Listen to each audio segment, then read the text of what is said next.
So nalinis na guys. Lagyan natin ng azola. Padami tayo azola. At ito.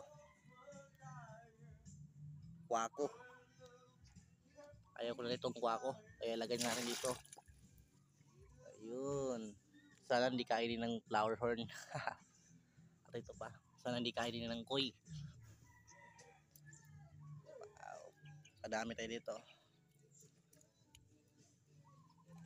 Pira din to sa susunod. Sa mga gusto ng azola dyan, PM nyo lang ako. Okay.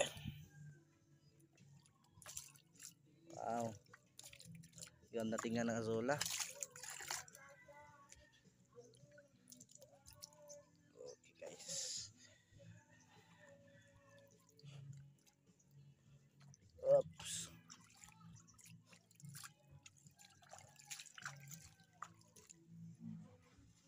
Yan. Parang duckweeds lang eh. Ganda.